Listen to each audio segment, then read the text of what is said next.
Dzień dobry kochani, jesteśmy już drugi dzień na festiwalu alternatywnym w Krakowie.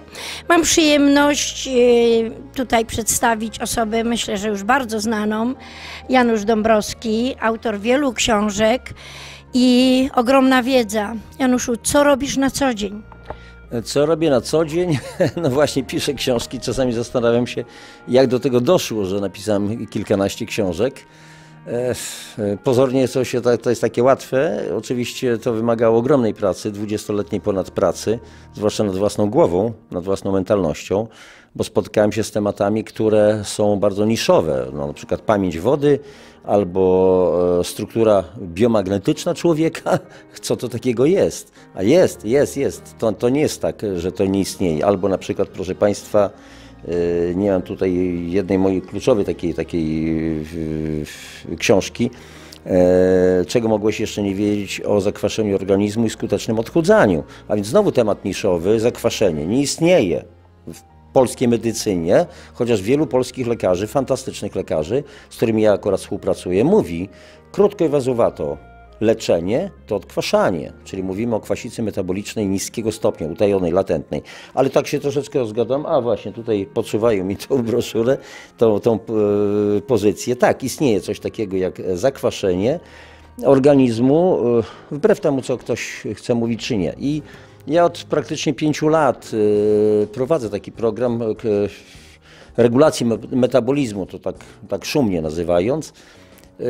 Przede wszystkim to akurat skutkiem czy efektem tego programu jest przywracanie zdrowia w sposób absolutnie naturalny, w warunkach domowych.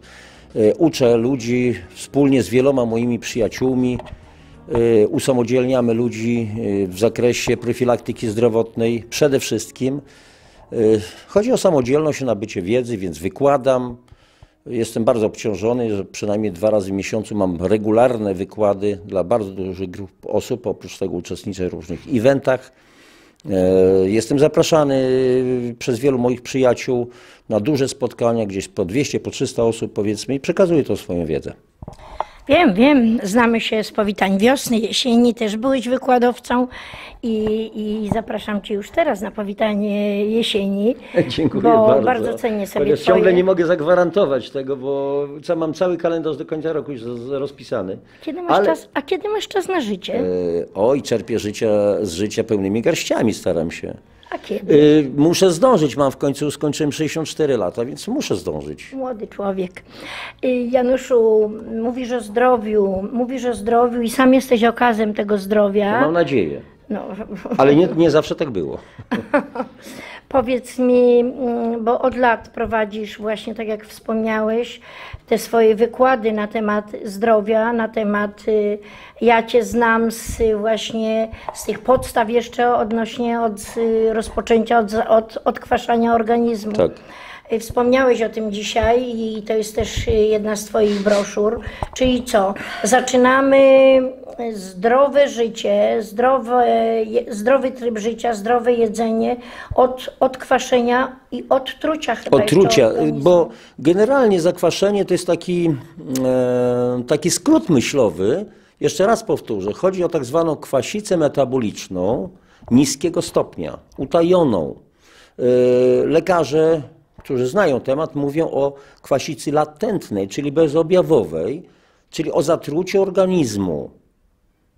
Wielu ludzi medycyny broni się przed tym, mówi, że nie istnieje coś takiego, bo mówią o zakwaszeniu krwi, że krwi się nie da zakwasić, bo są tak zwane systemy buforowe, ależ oczywiście, ale nikt nie mówi o zakwaszeniu krwi, chociaż krew też można zakwasić, ale to już jest bardzo trudne, to jest inny temat.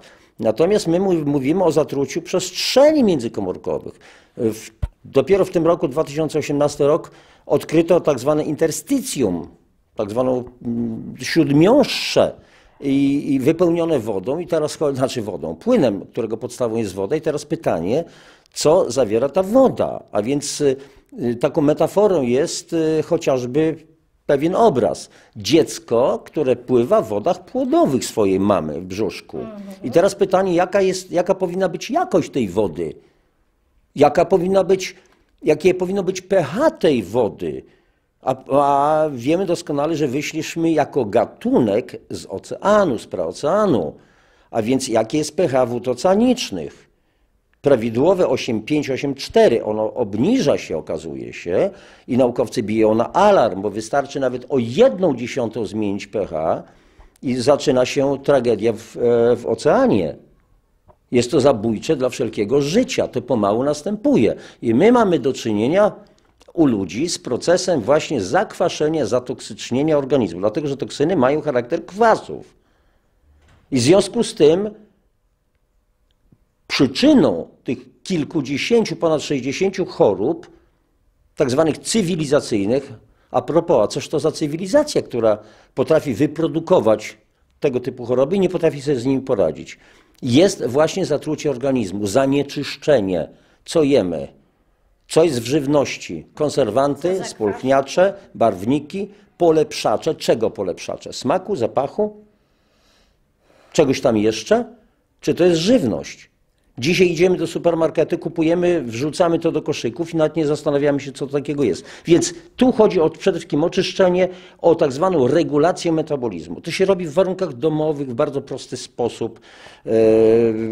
Ludzie po prostu wracają do życia, pozbywają się wielu dolegliwości. Oczywiście nie leczymy, bo to kompletnie nie ma nic wspólnego z leczeniem. My tym bardziej nie jesteśmy lekarzami, ja również nie jestem lekarzem. Słuchaj, właściwy pH naszego organizmu to? Trzeba mówić o dwóch rzeczach. O pH krwi pH. i pH porannego moczu, a więc z tym, że pamiętajmy, że każdy narząd, każda tkanka może mieć inne pH, a więc na przykład pH spoczynkowe żołądka może być w granicach powiedzmy 3,5, 4,5, ale wtedy, kiedy trawimy, może się obniżać na 1,5, 2. pH śliny w ustach jest inne, ale my mówimy o pH krwi, któremu ma być zasadowe, lekko zasadowe, średnio 7,365, w granicach 7,35, 7 mniej więcej 45. A moczu? A natomiast moczu ma poranny mocz, ten pierwszy po całej nocy, który jest nasycony toksynami, bo nereczki pracowały, od 7,0 do mniej więcej 7,4. I teraz zwróćcie Państwo uwagę, jakie są normy. Ja o tym mówię bez ogródek i nie zważam na to, co ktoś, ewentualnie oponenci mogą powiedzieć. Zobaczcie Państwo, jakie mamy normy. Od mniej więcej 4,8, 4,6, dolna norma pH porannego moczu, do 8, 8,2 w zależności od laboratorium. I teraz na jakiej podstawie określa się tą normę? Właśnie sama nazwa norma. Bierze się tysiące wyników z badań moczu porannego wielu pacjentów, którzy przychodzą do laboratorium, układa się tak zwaną krzywą Gaussa, skreśla się skrajnie niskie, skrajnie wysokie wartości, z reszty robi się średniówkę, tak zwaną medianę i wychodzi ten zakres, o którym ja mówiłem. Więc na podstawie wyników, a kto chodzi w ogóle do laboratoriów? Chorzy ludzie. Więc na bazie moczu chorych ludzi ustala się normę. Teraz pytanie, dlaczego? Idę na przykład do lekarza, robię badanie, okazuje się, że pH porannego moczu mam 5, a wszystko jest w porządku, bo to jest norma. A jaka to jest norma? A dlaczego nie ma mieć pośrodku, na przykład 7,4, czyli prawidłowością ma być 5? Przecież to jest jakaś bzdura, to jest brak logiki. Dlaczego nie pośrodku? Oj, za wysoko, proszę pana, co wy z tym odkwaszaniem? To mógłbym powiedzieć, panie doktorze. Mówię tylko do tych oponentów, którzy nie uznają tego tematu, natomiast są lekarze, którzy mówią leczenie to odkwaszanie. Znam takich lekarzy, fantastycznych, są niszowi jeszcze. I ja mówię, proszę pana, i jeszcze ten pan doktor siedzi, skwaszoną minę ma, no, panie doktorze, przyszłoby się odkwasić. Mózg trzeba byłoby odkwasić, uśmiech by wrócił panu na twarz. Tylko tyle. Jak w takim układzie, tym domowym sposobem możemy odkwasić organizm? Jedna z prostych metod, ale długotrwająca, to jest po prostu odpowiedni sposób odżywiania. Czyli jak najwięcej warzyw, sporo owoców. No, proporcja mniej więcej, załóżmy około 1/3 owoców, raczej do południa, dlatego że owoce zawierają dużo fruktozy. Fruktoza jest jedną z postaci cukru. I jak najwięcej warzyw, zwłaszcza liściastych, zielonych, które zawierają chociażby chlorofil, który spełnia w roślinach rolę podobną do roli, jaką spełnia krew w organizmie ludzkim, ssaków chociażby. To jest pierwsza sprawa. Ale jak ktoś jest bardzo zakwaszony, proszę uwierzyć mi na słowo, że nie da się odkwasić tak prosto samą tylko zmianą odżywiania. Dlatego, że my jesteśmy codziennie poddawani permanentnym stresom, z których sobie sprawy nie zdajemy. To są stresy różnego rodzaju. Stres o charakterze chemicznym, o charakterze fizycznym, charakterze elektromagnetycznym. Teraz nagrywamy, mamy do czynienia z polami elektromagnetycznymi. Ja o tym piszę sporo na ten temat, chociażby. Inne stresy psychiczne, chociażby nerwy, zdenerwowanie, jadę samochodem, ktoś przede mną depnął hamulec, więc ja już serduszko pracuje i tak dalej, i tak dalej. Jesteśmy kwasem solnym. I w związku z tym tracimy całą masę minerałów, którą organizm będzie ściągał z włosów, z zębów, z paznokci, ze skóry, zwłaszcza skóry głowy. U mężczyzn dodatkowo, jeżeli nałożą się sprawy związane z testosteronem, więc tracimy włosy, maść stawowa, chrząstki. Nie ma z czego budować.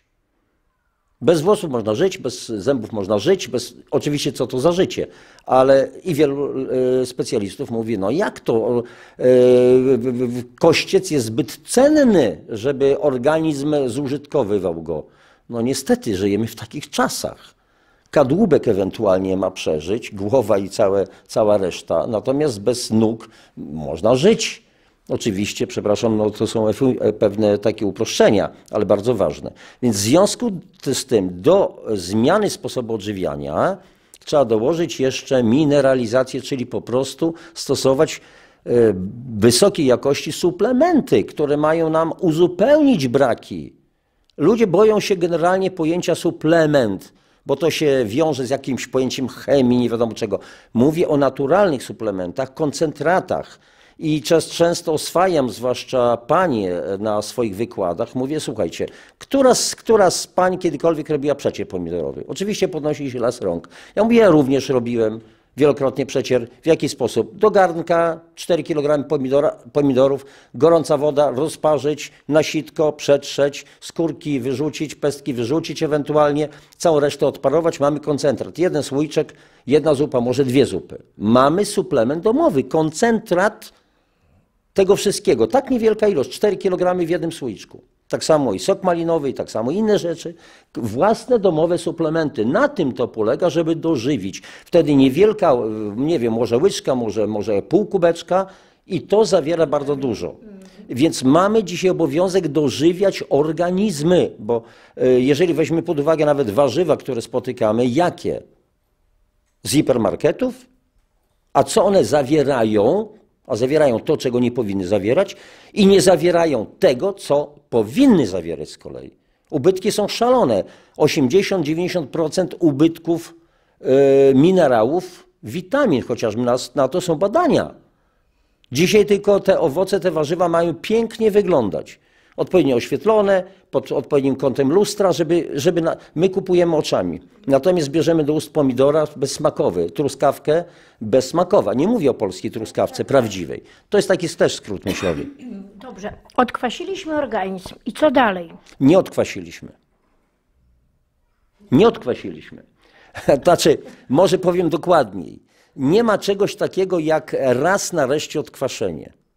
Bo to jest pewien proces. Oczywiście można doprowadzić organizm do pewnej równowagi, doczyścić go i faktycznie odkwasić. Masz rację. Tak, natomiast ten proces powinien być permanentny, systematyczny. Ja nieraz powtarzam, mówię, słuchajcie ludzie, czy można raz na całe życie się umyć? No nie. Czy można raz na całe życie najeść się?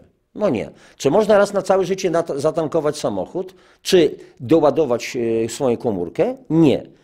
Czy można raz na całe życie obciąć włosy? I nieraz spotykają mnie pytanie, panie Januszu, to co, mam może do końca życia to brać? Ja mówię, ale nie. Niczego nie musisz. Nie musisz. Doczyść organizm, może co pewien czas, tak jak zrobiłeś remont generalny starego rzęcha, ale co pewien czas przegląd techniczny, jakieś wspomaganie, wymiana oleju, wymiana filtru. Przecież jest to proste. Kto z nas kiedykolwiek coś w sobie wymienia? Chyba że musi, wątrobę albo płuca. Ale tu chodzi o to, żeby nie dopuścić do tego, bo nie masz żadnej pewności, o jakiej jakości wątrobę lub płuca tobie przeszczepią. A co, one czekają na półkach? Gotowe do przeszczepu? A co z pamięcią komórkową takiej osoby? To jest to jeszcze dodatkowy temat. Więc cały czas trzeba, już tak skrótowo, trzeba cały czas o to dbać, trzeba zmienić swoją świadomość. Nie można, powiedzmy, jakby to powiedzmy nazwać, ludzie to lubią, ja też to lubię, powiedzmy uprawiać miłość raz na cały rok, raz może na całe życie i już fajnie było. Jakoś powtarzamy te same czynności i uwielbiamy to. Nie, ja mówię o odkwaszeniu, mając na myśli świadomość. Dochodzimy do tego poziomu świadomości, że zaczynamy pracować nad sobą, żeby utrzymać tą równowagę. Tak. I to pytanie dotyczyło, i co wtedy? I jeżeli dochodzimy do równowagi, czujemy się przede wszystkim świetnie. Pozbywamy się wielu dolegliwości. Uważam, że praca nad sobą powinna polegać na, czy zajmować dwie przestrzenie. Przestrzeń materialną, fizyczną, jakim jest nasze ciało, i przestrzeń duchową. Słynna triada Maxwella. Ciało, duch, umysł i tak dalej. I tu chodzi o to, że jeżeli odkwaszam, oczyszczam, powiedzmy, organizm fizycznie, to mój mózg inaczej pracuje. I widzimy to. Ja też widziałem po sposobie. Jeżeli, powiedzmy, przywracam sobie równowagę pewną metaboliczną i oczyszczam organizm, zaczynam inaczej myśleć. Zaczynam widzieć szerzej. Widać, nie tylko widzieć, powiedzmy, materialny świat, ale coś więcej. Otwieram się na coś większego. Dlatego nieraz mówimy ludziom, stary, ty weź odkwaś mózg. Bo ty masz zakwaszony mózg. No co to żartujesz i tak dalej. Jest takie powiedzenie, coś taki kwaśny, jakbyś się octu napił na przykład. I tu trzeba, jeszcze raz powtarzam, pracować nad sobą. Jest takie słynne powiedzenie ora et labora. Módl się i pracuj. Modlenie to niekoniecznie wyklękiwanie dołków w kościelnej posadzce. To jest zupełnie coś innego. Pracuj to nie oznacza tymy łapamy w pocie czoła i tak dalej. Jestem przemęczony, natomiast praca nad sobą, najcięższa z prac, ale dająca najwięcej satysfakcji, bo zmieniamy swoją mentalność, zmieniamy swój sposób myślenia, otwieramy się na ludzi, otwieramy się na miłość. Nie chodzi nawet o miłość kobieta-mężczyzna w tych kategoriach, na miłość uniwersalną do wszechświata, do człowieka i tak dalej, do wszelkich istot. Dlatego właśnie tego typu spotkania, jak tutaj w Krakowie, jak to, co robimy w niezależnej telewizji, właśnie one mają na celu poszerzanie naszej świadomości po to, że będąc świadomym człowiekiem, my inaczej podchodzimy do życia. My po prostu patrzymy, jak sobie pomóc. I to nasze spotkanie, jak rozpoczęliśmy, to powiedziałeś, że zaczynamy od odkwaszania. Dlatego ja zadałam pytanie, tak, ale nie, odkwasiliśmy i co dalej, bo zaczynamy od tego. Więc dbamy dalej o swoją kondycję, o kondycję, tak jak mówisz. Jeżeli się poprawia zdrowie, to automatycznie i nasze myślenie i wszystko. Ja się bardzo cieszę, jak wchodzę do Tesco czy do innego sklepu, marketu, akurat mam naprzeciw siebie, mieszkam, więc mam najbliżej. Ja wiem, że zaraz mi powiesz, że się nie powinno kupować w Tesco. Nie, to są realia pewne. Ja pewne rzeczy trzeba, bo po prostu nie ma możliwości. Tak, ale bardzo się cieszę, jak widzę, że ludzie na półkach biorą artykuł i zaczynają czytać. I ja zwykle podchodzę do takich ludzi, mówię, o, widzę, że mam ze świadomym człowiekiem do czynienia. I zaczyna się rozmowa. Pracowałam 22 lata w sanepidzie, więc często mam jeszcze takie skrzywienie z tamtych lat zawodowe, że wrzucam na Facebook, powiedzmy, co oznaczają te C, E i tak dalej.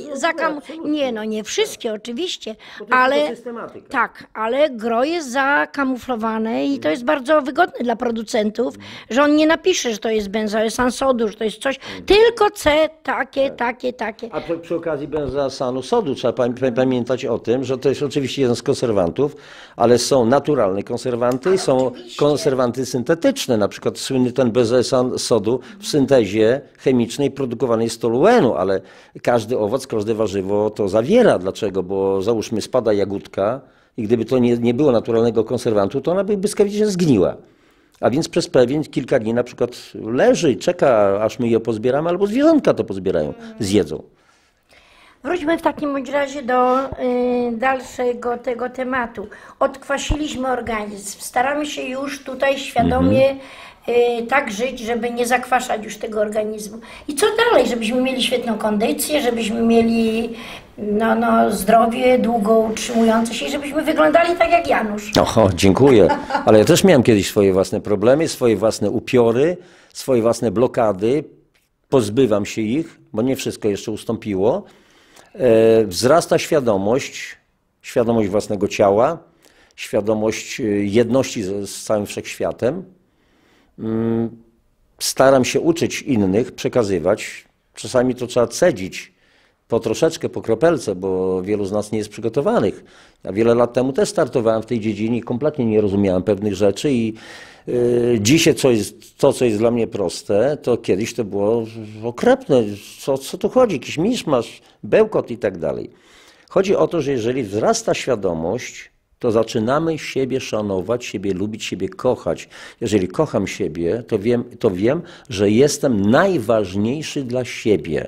To nie jest egoizm tak zwany negatywny, ja i tylko wyłącznie ja. Przede wszystkim ja. Bo na przykład, nie daj Boże, w chorobie jestem sam ze swoją chorobą. Mimo cudownej opieki bliskich, leki, lekarstwa, lekarze, wszystko, jestem sam, przeżywam, jak własną zupę muszę sam zjeść. Książkę mam przeczytać sam, bo to jest moje wyobrażenie, moje doświadczenie, moje postrzeganie, a nie czyjeś inne. Nie da się opowiedzieć komuś filmu. To mnie to nie interesuje. Ale pójdź, zobacz, bo ty będziesz odbierał inne obrazy. A więc do czego zmierzam? Rośnie ta świadomość, zaczynamy inaczej siebie traktować. Swego czasu napisałem taką bardzo prostą broszurę, publikację właśnie kim jesteś, dlaczego powinieneś być pozytywnym egoistą. Zachwyciłem się tym, kim my jesteśmy. Jesteśmy cudownymi istotami, nieprawdopodobnie, użyję takiego eufemizmu, skonstruowanymi, czy też opracowanymi, zaprojektowanymi. Robi się ciemno, nie trzeba podkręcać śrubki, zwiększać średnicy źrenicy. Zjemy mięsko albo w ogóle jakieś białko, nie trzeba podkręcać śrubki, żeby zwiększyć stężenie kwasów żołądkowych. To wszystko się dzieje bez naszego udziału. Rośnie tętno kiedy biegniemy, zwiększa się stopień utlenowania krwi, czyli więcej tego tlenu. Zostaliśmy skonstruowani perfekcyjnie. No w końcu sam boski Stwórca nas Boski stworzył. Stwórca, ta miłość, bo miłość jest stwórcza. Więc ja jestem tym zachwycony i to po prostu staram się przekazywać, mówić ludziom, pokochajcie siebie, polubcie siebie. Dziewczyny, chłopaki, stawajcie nago przed lusterkiem. Mówię to otwarcie, bo ja też tak robiłem, bo się tego uczyłem. Najpierw patrzyłem na siebie i mówiłem, lubię siebie, lubię siebie, lubię siebie, lubię siebie, lubię siebie, lubię siebie, lubię siebie. I nagle odkrywam zupełnie inny, zacząłem się śmiać, pełen radości. Kocham siebie, a kogo ja przede wszystkim mam kochać? Siebie, jestem fantastycznym facetem, ale skromność ze mnie wyłazi. Ale jesteś fantastycznym facetem. Oczywiście, ale do czego zmierzamy? To nie ma nic wspólnego z nieskromnością. Powinniśmy kochać siebie. Jak możemy kochać siebie, to będziemy kochać innych. Jeżeli nie mam Dajesz czym to, się co dzielić, masz w sobie, dokładnie tak. Nawet powiedzę, już tak skończę akurat to zagadnienie. Kochaj bliźniego swego jak siebie samego. Od siebie najpierw trzeba zacząć. Ale zauważ, ile w nas pojono różnych programów. I my teraz, będąc świadomymi ludźmi, zaczynamy odchodzić od tych schematów i zaczynamy widzieć to wszystko całkiem inaczej. Nawet religii ile do nas wpoiły. Tak. A jesteś grzeszny, jesteś taki, jesteś siaki, jesteś zły, piekło cię czeka. Nie. My jesteśmy... A przecież właśnie... A z drugiej strony, podczas tego samego nabożeństwa mówi się, a to nie wiecie, że dziećmi Boga jesteśmy, tak? Tak. No więc jak to nie jestem godny? Narażę się tutaj niektórym, ale nieważne. Jestem prowokatorem, powiedzmy, ewentualnie mam taką naturę. Jestem blisko, tak sądzę, że jestem blisko Boga, Stwórcy miłości, tego wszechgenialnego, nazwijmy to, kreatora, wszechogarniającej inteligencji pełnej miłości, bo to jest stwórcze dopiero. I wszystko, między innymi w tej publikacji piszę, co nam wtłoczono z tej cudownej świątyni, najcudowniejszej, bo nie uczynionej ręką ludzką, stworzono przybytek grzechu. W grzechu się począłeś. W akcie najpiękniejszego daru, którego żeśmy otrzymali, bo otrzymaliśmy możliwość stwarzania nowego życia przecież. To jest cudowne. Kiedy się to dzieje? W najpiękniejszych chwilach uniesień między kobietą a mężczyzną.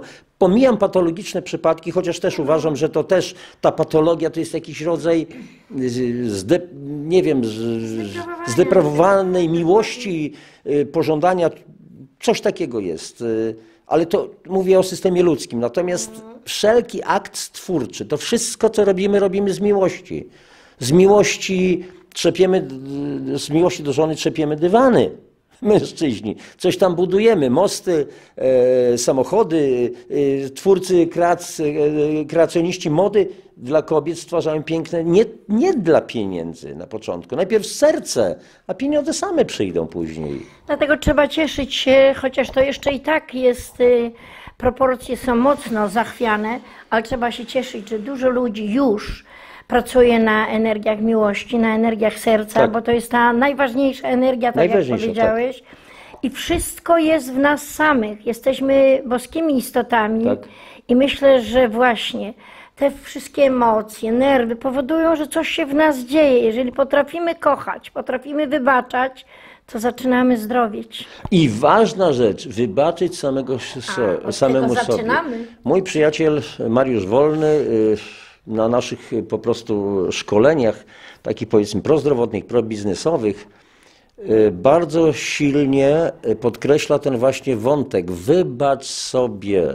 Niczemu nie jesteś winny, nawet jeżeli popełniłeś jakieś wykroczenie, błąd, bo jeszcze nie jesteś w jedności, powiedzmy, z Najwyższym, który widzi wszystko, który rozumie wszystko, to jest tylko błąd, drobiazg. Ale wybacz Januszu, to sobie, bo wówczas tak. Odwołam się tutaj do Biblii. Panie, ile razy mam wybaczać? Czy 7? 77. Oczywiście to jest metafora, czyli zawsze.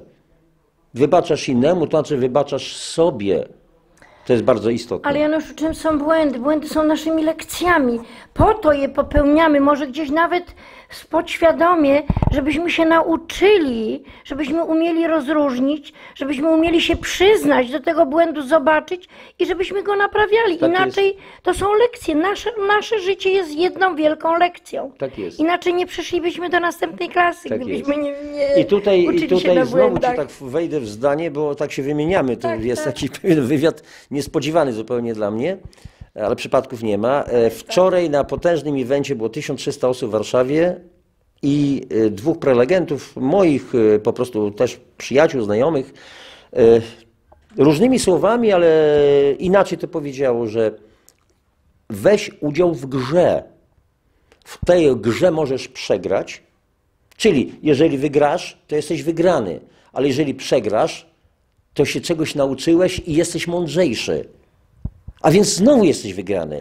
Mamy prawo popełniać błędy. A co jak mi nie wyjdzie? Ale co nie wyjdzie? Spróbuj jeszcze raz. To spróbuj jeszcze raz. Raz przegrałem, przepraszam, w karty w 1000, to jest następne To nie rozdanie. znaczy, że całe życie będziesz I przegrywał. oczywiste. Nauczyłeś się czegoś. Zobaczmy na dziecko. Dziecko podnosi się, pada na nóżki setki razy na pupcie, podnosi się, a dorośli. Zobacz jak wstaje, jak cudownie sobie radzi. Natomiast jeżeli dorosły raz upadnie, bo załóżmy rozpoczął działalność gospodarczą, mu to padło, 80 firm na 100 w przeciągu 2 lat w Polsce pada. Nie wyszło mu. Przecież dawno żeśmy mówili, on jest do niczego, przecież po co ty się za to bierzesz? Takie mam podejście. Kończąc również tę kwestię, proszę Państwa, żeby tygrys miał naturę ludzką, to by zdechł z głodu. Dlaczego? Bo jedynie 1 na 17 ataków tygrysa się udaje. Po 5. ataku na gazelę, na antylopę, nie uda mi się. Natomiast u lwów jest to 1 do 4. Dlaczego? Bo lwy polują stadnie. Ale mamy to robić. Tygrys się nie zastanawia, wyjdzie, nie wyjdzie. Po prostu to robi. I chyba jeszcze takim no, wskazówką jest nasze właśnie pozytywne myślenie. Zauważ, jak się układa ludziom, którzy wierzą, którzy nie wyjdzie raz, to wyjdzie drugi, nie wyjdzie drugi, to wyjdzie trzeci. Czegoś się nauczyłem za każdym razem. A ludzie, którzy wiecznie narzekają, wiecznie zrzędzą, to ich życie też tak wygląda. I Bóg nie wysłuchał moich modlitw nigdy. A jakżeś ty się modlił? Panie, daj mi kasę, bo jestem biedny. No już stwierdziłeś, że jesteś biedny, to stworzyłeś swoją biedę. Akurat chyba 2 lata temu niezależna telewizja wrocławska nakręciła mój wykład Świadomość, niezwykła postać stwórcy energii. On jest na YouTube, gdzie ja wyłuszczam te zasady. A więc między innymi jam jest odwołanie się do mocy boskiej. Jestem miłością, jestem bogactwem, jestem zdrowiem. Tylko jak nie jestem, jestem chory. No właśnie, stwierdziłeś, że już jesteś chory. No więc kwestia wielkiej wiary, kreacji. Trzeba zobaczyć w pozytywnych emocjach wszystko. To jest cudowne. Powiem Ci, Janu, że z Tobą mogłabym rozmawiać latami, Ja wiem. ale wiem, że jesteś Ale zajęty, z tobą więc, również. więc nie, żartuję sobie, ale rzeczywiście ogromną przyjemnością. Masz taki zasób wiedzy Bardzo dziękuję. i taką płynność wypowiadania, bo powiem Ci, że znam ludzi, którzy mają ogrom wiedzy, ale wydusić z nich cokolwiek, nie mają tej umiejętności przekazywania. U Ciebie to tak płynie, Bardzo dziękuję, że... ale to też jest dar. Mówię to z pełną świadomością. To nie jest tak, że to jest moje cudowne, jaki jestem cudowny, to też. Natomiast to jest wielki dar i ja już dzisiaj wiem, że mam tym darem się dzielić. I tutaj jeszcze dodatkowy aspekt, bo a propos moich wykładów na przykład kręconych w Sobótce, kiedyś któryś z internatów, no hejterów jest sporo, no tak, to mówię, że o duchowości, rozwoju, ale swojej wiedzy nie chcę przekazywać za darmo. Ja mówię, człowieku, właśnie otrzymałeś za darmo wiedzę. Już nie chciałem komentować, bo nie ma sensu. On tego na razie jeszcze nie zrozumie. Otrzymał za darmo mój wykład. Natomiast niech on powie, właśnie dlatego, że mówię, to ja wiem, co mówię i wiem, twoje źródło utrzymania, i wiem, twoja że z wiedza. drugiej strony nie da się tego, co ja chcę ci przekazać na przykład na temat zdrowia, przekazać tutaj. Nic to ci nie da, bo muszę z tobą porozmawiać face to Każdy jest face. indywidualny, tak? To jest to. Oprócz tego akurat pracuję na takiej metodzie, bardzo prostej, ale która wymaga bezpośredniego kontaktu. I tylko tyle. A z drugiej strony jesteśmy materialni, Ziemia jest planetą materii i pieniądze nam są potrzebne. Pieniądze nie jako cel, tylko jako środek, na przykład do realizacji moich marzeń. Bo mam swoje Tak, ale marzenia. zauważ, jeden zarabia pracując ciężko fizycznie, drugi zarabia umysłem, trzeci jest Oczywiście, wykładowcą i to tak. jest wszystko praca. Kiedyś na Facebooku ktoś zamieścił taki bardzo fajny filmik, bardzo mi się on podobał, że gdzieś w krajach tych ciepłych, już nieważne jak, jest sklep z marzeniami. I przychodzą ludzie i te marzenia bardzo drogo niejednokrotnie kosztują. Ale na tym sklepie przychodzą ludzie z reklamacją, że oni na przykład nie spełniły im się te marzenia. A ten sprzedawca mówi, ale zobacz, jaka tam kartka wisi na drzwiach. A na drzwiach wisi kartka. Jeżeli twoje marzenie się jeszcze nie spełniło, to znaczy, że jeszcze za nie nie zapłaciłeś. Dokładnie. Właśnie. wszystko- Trzeba zapłacić. Nie zawsze to musi być pieniądz, Tak? ale czasem może być, prawda, no w bartelu możesz pracować. Tak. Odwdzięcz się, Tak. nie wykorzystaj, Tak. bo co innego jak dostajesz coś w prezencie, owszem, ale jeżeli ty wykorzystujesz i nazywasz to, tak jak ty mi powiedziałeś odnośnie tego wpisu od hakera, że ty za darmo nie dajesz wiedzy, dałeś tą wiedzę. Właśnie dałem, on na tego nie zauważył. Ale on chce cały czas za darmo dostawać. Nie ma Tylko czegoś swojej takiego. pracy nie da za darmo. I teraz pytanie, Ta równowaga musi dlaczego być. mi nie podziękował? Panie Januszu, fajny wykład na przykład, albo może to dla innych jest fajne, a do mnie to nie trafiło, nie ma sprawy, ale obejrzał. Natomiast a propos wdzięczności, kiedyś w nocy, wiele lat temu, ja mam takie swoje spływy, powiedzmy, obudziłem się i nagle słyszę głos, no niekoniecznie jestem przy zdrowym rozumie widocznie, jak słyszę głosy. Wdzięczność to klucze do niebios bram. Wstałem po omacku, po ciemku, pamiętałem, że gdzieś leży na stoliku długopis i kartka i zapisałem to na kopercie, żeby nie umknęło, bo rano bym już nie pamiętał. Wdzięczność to klucze do niebios bram. Zapamiętałem to od lat i bardzo często ludziom to mówię i wpisuję w moich książkach jako dedykację. Bądźcie wdzięczni. A za co mam być wdzięczny? Za wszystko. Obudziłeś się, Oddycham, jestem na tym świecie za oddech. Są ludzie, którzy nie są w stanie oddychać samodzielnie. Podziękuj za te 5 poruszających się palców, bo są ludzie, którzy są bezwładni. Podziękuj za partnera, który może leży obok albo który gdzieś tam daleko pracuje, żebyś ty miał lub ty miała pieniądze do wspólnego życia. Za wszystko, za oddech, za uczucia, za węch, za smak, za dar widzenia, za dar słyszenia, za wszystko mamy dziękować. Ja też w moich myślach, ja jak się budzę rano, gdzie też mam i rachunki do zapłacenia i różne rzeczy, ale Boże, dziękuję, że mam rachunki do zapłacenia, bo to oznacza, że już mam pieniądze i że mam pracę, żeby je zapłacić. Dokładnie.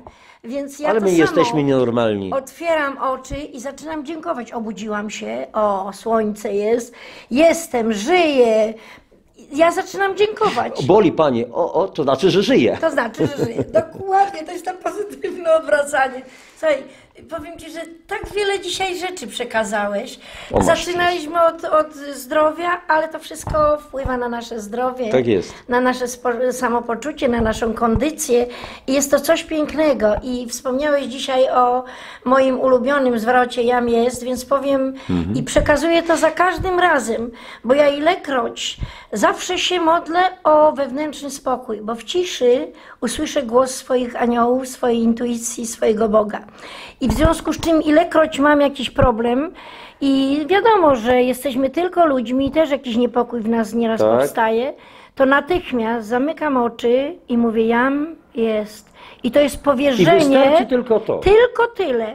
I to jest moje... Boże, Ty wszystko wiesz, Ty widzisz więcej niż ja, ratuj, Ty jesteś wielki, ja jestem taka malutka, więc ja Ci się totus tus powierzam całą siebie. Oddaję się całej sobą. Dokładnie. Oddaję Ci I to całą zaufanie. moją wolną wolę. Kiedy się tego nauczyłem? W szczególnych okolicznościach, już teraz nie będę o tym dokładnie opowiadał, ale wydawało mi się, że jak oddam swoją wolę, to ja nie będę pewnych rzeczy mógł robić to, co ja sobie wydumałem. Wprost przeciwnie, jeżeli oddaję moją wolną wolę najwyższej istocie, to ten krąg wolności nieprawdopodobnie się poszerza. Tak, tak. Ja właśnie, ilekroć do mnie ktoś przychodzi i też mówię o tym właśnie "jam jest", ale jak "jam jest"? Ja mówię nie. Zamykaj oczy. Jam, wyobraź sobie łączność i jest. Przechodzi to przez serce. Spróbuj 3 razy powtórzyć i ja Ci ręczę, że pomoże.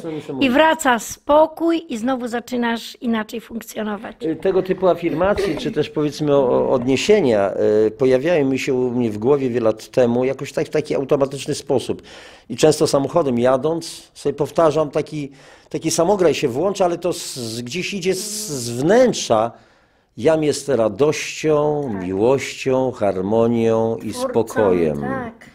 I tak mi się to powtarza. Oczywiście można różne rzeczy. Jam jest obfitością wszelkich dóbr duchowych i materialnych. Materialnych również, bo mamy do tego prawo. Bo żyjemy na planecie materii, Ziemi, tu zbieramy doświadczenia. Materia jest potrzebna. Ładne ciuszki, dobre jedzenie, świetne samochody. A dlaczego nie? Najpiękniejsze doznania, cudowna muzyka w salach koncertowych, czy na płytach, czy w jakiś inny sposób. Najpiękniejsze rzeczy. Ale pracujemy przecież po to, żeby móc doświadczać, żeby mieć te pieniądze na zapłacenie, ale jednocześnie zwiedzać, jeździć, odpoczywać. Poznawać to jest ludzi, sens naszej pomagać pracy. różnym, nie gromadzić dając im pieniądze. Dokładnie tak, dokładnie tak. Janusz, mówię temat rzeka, ale ja Cię uwielbiam od lat za to, jaki jesteś. Naprawdę. Dziękuję. Każdy z nas jest cudowny, szczere. tylko trzeba to zobaczyć w sobie, tę niesamowitą cudowność, odkryć w sobie, że tak prawdę mówiąc jesteśmy miłością. To są takie wielkie słowa, być może oklepane, niektórzy mogą nie przyjąć. Co ten facet tutaj wypikować, to trzeba byłoby słówko. I tak dalej, ale my wiemy, o czym my mówimy. I wiele osób absolutnie nie wierzę, tylko wiem, że myśli podobnie jak my. I wie również, że są również miłością.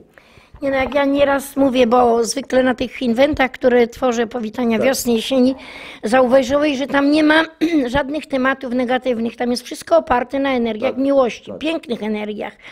I ludzie niektórzy, którzy no jeszcze po prostu nie mają takiej może świadomości, jeszcze się do końca nie rozbudzili. Ale my też nie mamy Ale też, świadomości, całe my życie się ciągle uczymy, oczywiście, oczywiście. Ale mówią do mnie, a pani ciągle nam mówi, że będzie dobrze. Ja mówię, jest dobrze. Jest dobrze. Ja to widzę, na Już. każdym kroku Tu i już teraz. jest dobrze. Oni jeszcze tego nie dostrzegają, ale ja naprawdę wczoraj na pięknym koncercie tutaj w MDK-u widzimy, podchodzi pani, mówi, pani jest tam, pozdrawia nas, poznaje, że jesteśmy z niezależnej telewizji i pokazuje nam poród lotosowy, dziecko, które ma 2 miesiące. Ale oczywiście Mówi do tak mnie, powinno być. ale zobacz, jaka świadomość ludzi, coraz więcej. I Coraz mówi, więcej. że ja pierwsze, co mi przychodzi, zapraszam panią na wywiad do telewizji, niech się pani dzieli, bo to nie sztuka z teorii. Nieodłączenie od Sztuka, łożyska. tak, ona mówi, że po 3 dniach się odpępowiło Nie, samo. to No, ale to tak jest powinno być. cudowne. Patrzymy na to dziecko, Jak dziecko kurczaczek. cały koncert 1,5 godzinny, dziecko po prostu no inne, naprawdę widzisz, że inne, więc ta świadomość jest, więc niech mi nikt nie mówi, że nie ma lepiej. Jest już cudownie, naprawdę jest. Każdego dnia, tu i teraz stwarzam Dokładnie. mój piękny świat. Oczywiście jestem też bombardowany, poddawany różnym niepokojom, stresom. Czasami ja jestem emocjonistą, jak widać zresztą, być może i czuć, więc czasami komuś tam na drodze poślę, bo zaraz, bracie, a to mistrz kierownicy się znalazł. Ja też popełniam błędy, czasami komuś tam z tyłu po prostu zrobię nie taki, mówię, przepraszam cię bracie, jedź, błogosławię Ciebie w imię Boga, w imię Jezusa Chrystusa, nie ma sprawy, jedź, bezpieczny, ja też i tak dalej. No, staram się naprawiać te swoje błędy, no po prostu samo życie. Tak jak sam wspomniałeś, my się całe życie uczymy i stąd ta eureka, to powiedzenie wiem, że nic nie wiem, bo im bardziej wchodzisz, to widzisz, jaki to jest temat, rzeka. Ile tych tematów jest i jak my ledwo wierzchołka... Wypiliśmy kropelkę z całego oceanu, a może nawet kropelki nawet a nie. może nawet nie. I cały czas i to samo widzisz, spotykam wielu ludzi, którzy się nazywają uzdrowicielami, a ja mówię, hola, jesteś tylko kanałem, ty nie jesteś żadnym uzdrowicielem. I to wtedy, kiedy jesteś czystym kanałem, to możesz nim być. Tak jest. A inaczej i nazywanie siebie mistrzami, nie wiem jakimi, Bzdura. to jest ego. To jest po Ego. prostu napompowane I ego. znowu nowy temat, na przykład autorytety, gdzie ja po prostu zdecydowanie mówię zawsze na swojej szkole, Panie Januszu, autorytet, guru i tak dalej. Ja mówię, tak, guryzm, przez ukreskowane. Ja mówię, słuchajcie, mnie to kadzą, że szczur siedząc na ołtarzu. No i oczywiście wiadomo, kadzili kot i tak dalej. Więc do czego zmierzam? Mówię, nie ma żadnych autorytetów, znaczy w sensie ludzkim są jakby. My możemy, ktoś tam może być naszym przewodnikiem, nauczycielem, ale przez pewien czas, a życie mamy przeżyć sami. Ale wiesz co, Janusz, doszłam do czegoś takiego, że nie ma uczniów i nauczycieli. Że jeżeli się Oczywiście. spotykają, ale poczekaj, co chcę skonkludować, jeżeli się spotykają te dwie osoby, to każda od siebie się czegoś uczy. Oczywiście. Ja kiedyś pytałam, i przepraszam, że może to zabrzmi nieskromnie o takim przykładzie, ale kiedyś pytałam Górę, dlaczego ja trafiam na złodziei na swojej drodze. A Góra mi mówi, ty mnie o to pytasz, a kogo stawić na drodze człowieka nieuczciwego, żeby zobaczył, jak może być inaczej. A ty, patrząc na tego drugiego człowieka, widzisz, kim byś była, gdybyś zeszła z tej drogi. Tak jest. Czyli każdy jest Tak. i uczniem, i nauczycielem jeden dla drugiego. Miałem wielu uczniów w swoim życiu i ja uczyłem się również od uczniów. Po prostu od człowieka po ludzku mówiąc, na bardzo niskim stopniu rozwoju można się też bardzo dużo nauczyć. Bardzo dużo. Chociażby, bo uczyłem się przekazywania na przykład wiedzy, więc jeżeli moi uczniowie czegoś nie rozumieli, to ja musiałem się szybko wykombinować coś, jakiś sposób, żeby do nich ta wiedza dotarła. To nie było takie łatwe, ale oni mnie zmuszali, oni mnie uczyli tego, żebym ja się czegoś nowego nauczył. Ale tak jak mówisz, że tych prostych ludzi, w nich nie ma tego ego, a w nich jest taka wiedza, ja bardzo lubię z takimi ludźmi rozmawiać, gdzieś tam jakiś rolnik, on mi opowiada, a jak on idzie, a jak on się przytula do drzewa, jak on rozmawia. Słuchaj, to jest coś pięknego i to jest coś tak I na wartościowego. drugim biegunie są, ja to nazywam, uczeni głupcy, Tak. z paradygmatami, są w pudełku swoich własnych przekonań, zamknięci totalnie na świat. Ale mają doktoraty i uważają, że często, gęsto. Ostatnio mojej książce wydanej Tak. w styczniu tego roku na temat właśnie, czy można uchronić się Ja przed broń nowotworami. Boże, nie mówię o wszystkich, Nie, a uchowaj żeby Boże. nie obrazić kogoś. Od razu mówię tak, bo ja na przykład uczyłem się od wielu fantastycznych lekarzy, polskich, rosyjskich, niemieckich na przykład. Mam ogromny szacunek. Teraz współpracuję z wieloma lekarzami, robiłem wykłady dla lekarzy, ale ja się uczyłem również od nich. Nie miałbym żadnej wiedzy, gdyby to nie oni. Oni też otrzymali tą wiedzę. Natomiast ja mówię o tych innych. O tych innych. dokładnie. I tu piszę, mnie nie interesują tytuły naukowe. Ja to samo mówię. Prof, docent, doktor, hub i tak dalej. Pokaż mi najpierw, jakim jesteś człowiekiem. Zauważ, robię wizytówki ludzi, wykładowców na powitaniu wiosny czy jesieni i ktoś mi mówi, a proszę mi wpisać mistrz. Nie, u mnie nie ma profesorów, tytułów, każdy jest człowiekiem i ja cenię po prostu ludzi i tu nie ma naprawdę takiej hierarchii. Jest takie słynne powiedzenie bardzo znanego człowieka. Ten jest największym panem, kto jest najniższym sługą. I zauważ jeszcze druga kategoria, od których się bardzo możemy dużo uczyć, to są dzieci. Dzieci są po prostu szczere do bólu. Proste, pozbawione ograniczeń. Dziecko tak. siada do laptopa i ono się nie boi pstrykać. My mamy zahamowania. I pozbawione a ono nie. hipokryzji przede wszystkim. Tak, są to prawdziwe. jest Słuchaj Janusz, no myślę, że ten dzisiejszy wywiad jest piękną lekcją Taki też, przypadkowy. ale i taki przypadkowy, nie ma przypadków. Oczywiście. Ja Ci bardzo dziękuję. Ja również bardzo dziękuję. I mam nadzieję, że jeszcze wiele razy będziemy mieli okazję. I pozdrawiam porozmawiać. wszystkich słuchaczy, widzów Niezależnej Telewizji Wrocławskiej. Bardzo serdecznie. Życzę Państwu wszystkiego najlepszego. Życzę wielu radości życiowych, życzę zdrowia, sprawności i umiejętności wypracowywania wewnętrznego spokoju. Jam jest radością, miłością, harmonią i spokojem. A ja Ci życzę, żebyś zawsze był taki, jaki jesteś, a może jeszcze lepszy, chociaż nie wiem, czy już lepszym można być. Och, Panie, na pewno będę lepszy. O, jestem pewien. Ale bardzo Ci dziękuję. Dziękuję Bardzo serdecznie dziękuję. jeszcze raz. Dziękuję bardzo.